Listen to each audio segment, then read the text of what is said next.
Joining us now, NBC News senior White House correspondent Gabe Gutierrez, who's in Doral, Florida.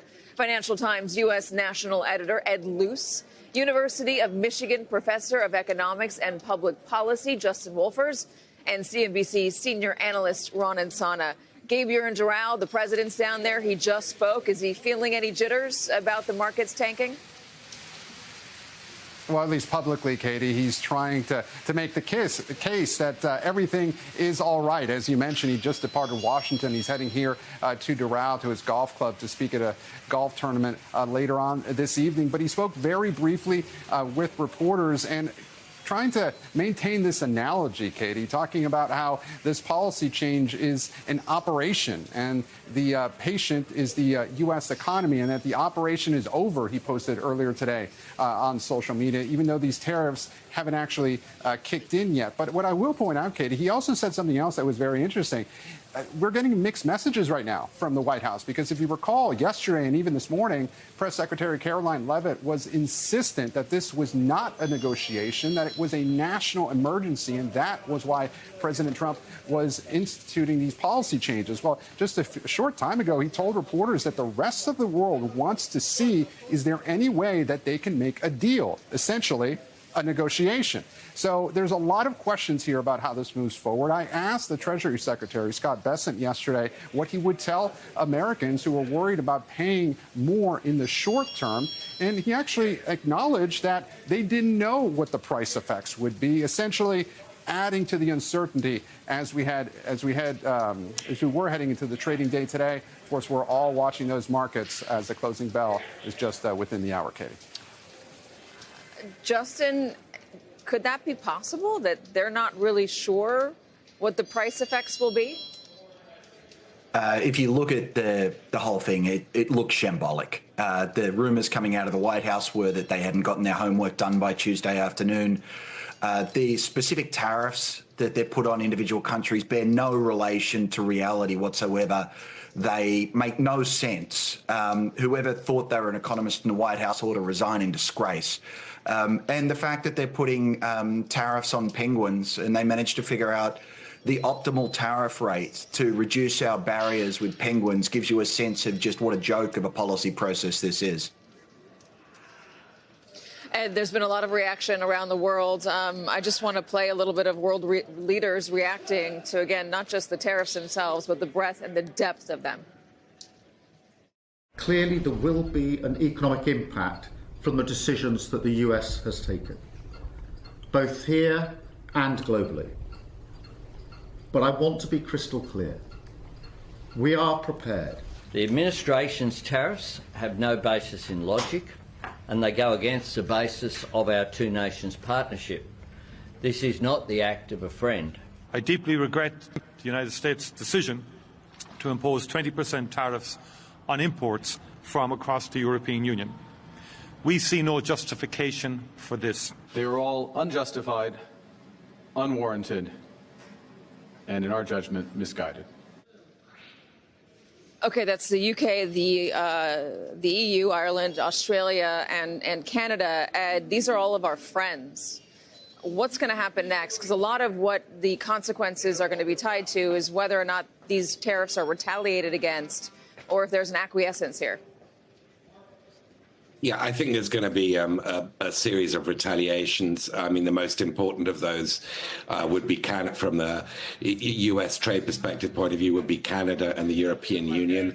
I think Canada, was actually not on the list yesterday, and that's ongoing. There's a whole separate Mexico-Canada piece to this. But the European Union is going to come back with retaliation, and on past performance, Trump then escalates. So when we're looking at the job of these poor economic forecasters who keep having to update the hit to U.S. growth, to U.S. prices, and to global growth and prices, they haven't yet factored in to the already large and growing numbers. They haven't factored in the retaliation and Trump's response to the retaliation. So there really is no end in sight to this supreme act of economic self-harm. Let me play a little bit of Howard Lutnick this morning. Again, he's been making the rounds, but I wanted to have him tell us what the red line, whether there is a red line for the White House on how the markets react. This is Howard Lutnick this morning on CBS. Is there a red line for you pulling back and saying, okay, hold on, we're going to rethink things? No, I mean, come on. The markets, when Donald Trump was the president last time, he put on tariffs. And if you go back and look at that news, everybody said, oh, my gosh, oh, my gosh. And the stock market, as you heard him say yesterday, up 88% during his presidency. So what you've got to realize is, sure, there's going to be some short-term movement, but this is a reordering of global trade. Ed, they say there's no red line, that this is a reordering, as you heard, of global trade. What do you make of that? It is a reordering of global trade. That's one way of putting it. And the sort of very obvious effects of this is to push everybody else closer to China. We see the Europeans already making those preparations. Last weekend, the Japanese and the South Koreans met with their Chinese counterparts, a very rare event, to try and coordinate the response to Trump. The Canadians are reaching out to China and to the Europeans. It's going to push everybody closer together. And I think although we focus on the very visible and mounting economic costs of this of Liberation Day, the geopolitical costs, I think, will be longer lasting. People are not going to want to do deals with the United States whilst it's behaving in this reckless fashion. It's not just the tariffs and the trade wars or escalation.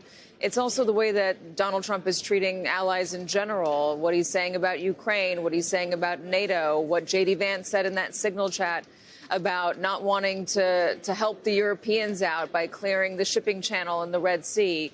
When you take all of that together, how does Europe now see the United States? As for the time being, a former friend, not as a friend.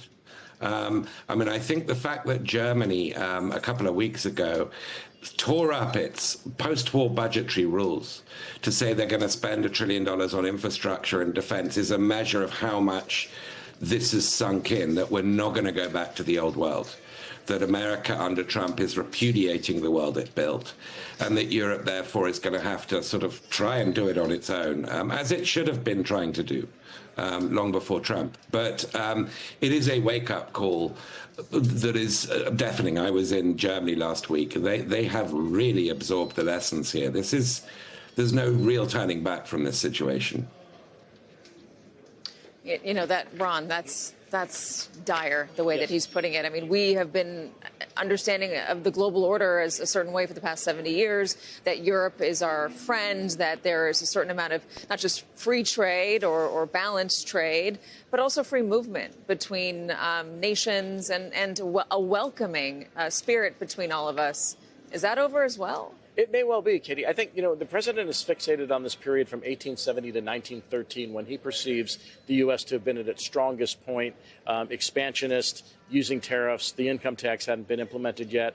And from what I can glean from everything that I've read, he not only wants to reorder the economic and trade arrangements that we have, but the geopolitical alliances that we have and the military alliances that we have. And I think that's why the market, to a certain extent, even with today's downdraft, may be underpricing the longer-term consequences, that's both in economic terms and beyond. Why does he want to take us back to a time before we had indoor plumbing? I don't know, or vaccines, or antibiotics, or any other number of technological advances that we've had in the last 100 and some odd years. I don't understand it. It is a fixation of his. I mean, when you listen to, going back to 2015, Steve Bannon talking about the deconstruction of the administrative state and all of these other things, the U.S. being ripped off for the last 40, 50 years. Look, there are some trade imbalances that need to be redressed. This clearly is not the way to do it. Economists are worried, number one, that this will throw us into recession if there is retaliation, maybe the whole world, and also exacerbate inflationary pressures, which have yet to fully die down. Justin, I've heard a lot of talk about this being the end of free trade, but I want you to put that into layman's terms. If it is the end of free trade, what is that going to mean? Well, it's the end of free trade, first of all, for America, but not for the rest of the world. Remember, this is a world of 8 billion people, and what the president has done is he sawed off 340 million of us and put us on our own special island where we will have less access to the rest of the world. But the other 7.7 billion will be talking to, trading with, doing business with, and forming relationships with each other. So it's American isolation. You want to know what that's like? You know what you could do? You could go across to Russia. Why? Because Russia, when we were unhappy with them invading Ukraine, we imposed sanctions on them. That is to say, we punished Russia by trying to isolate them from the rest of the world. President Trump's now doing that to America as well.